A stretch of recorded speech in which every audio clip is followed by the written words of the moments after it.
There you go. It's okay. You guys can use them. They're helpful. They can help you. Oh wait, the government says no. I'm sorry. They say that highlighters are bad for you. They say that they can make you high. Mr. Redican didn't even get the chance to say what he thought, though. It is the same thing with TV. In some ways, yes, TV, the highlighters, can be bad for you. But the parents, Mr. Redican, don't get the chance to decide that.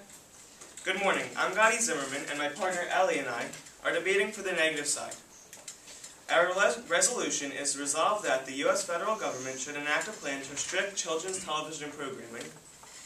The affirmative side will try to persuade you and tell you that this kind of change is essential, but they are simply wrong. Just because there might need to be a change in society does not mean there has to be a change in laws. According to dictionary.com, in the resolution, the words federal government is the national government of America. Enact means to establish by law, restrict, to confine or keep within limits, and children's television programming is the type of television in which children are watching. Therefore, the affirmative is arguing for the national government of America to establish a law confining children's television. Do you want the government confining us? Putting us in a cookie-cutter box so that we are all the same? This resolution is pointless and not practical. Veronica said that there is currently no restrictions, but in years before, the government has put in place different commissions to regulate programming. According to FCC.gov, specifically in 1934, the FCC, Federal Communications Commission, was created from the Communications Act of 1934. It was made to regulate foreign communications, but is now used to regulate television.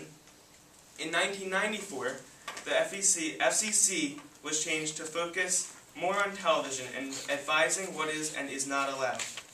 This commission is directed by 5 commissioners, 3 Democrats and 2 Republicans.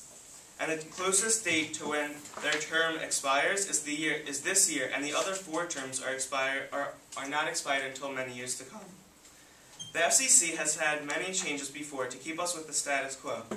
Their last change was in 2007, where violence was becoming more of an issue. This shows that the affirmative side has not done their research on history of the subject or correctly established the status quo. When the FCC acknowledged this, they made harsher standards. This was only 5 years ago.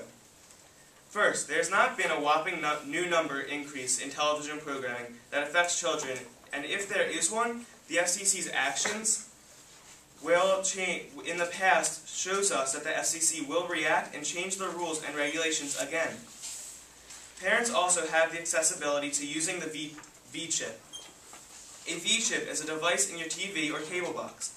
What parents can do is to choose the utility chip, to utilize the chip, select a rating level they feel is appropriate for their children, and then anything that is not under the rating level, that channel would be blocked and the children would not be able to watch. Instead of the parents controlling the channels, would you rather have the government controlling what you watch at home? What your kids watch at home? I certainly wouldn't. Yes, the government controls when we vote, when we can drink, when we can drive. But now, what we can watch on TV? No, that crosses a line.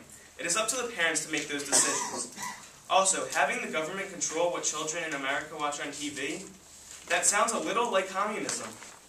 I don't know about you, but I think the federal government and the people would like to stay as far away as possible from communism. The government already has the FCC involved, and by using them, would just make more standards stricter if needed.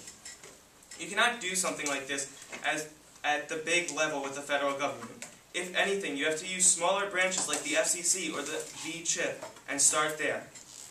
Overall, after being informed on highlighters, shouldn't Mr. Redican be able to make the decision on those highlighters for the children? Shouldn't the parents be able to receive information and base their decision on TV from that information given? It is certainly not the government's place to make laws and should not come down to that. Thank you, and please vote negative.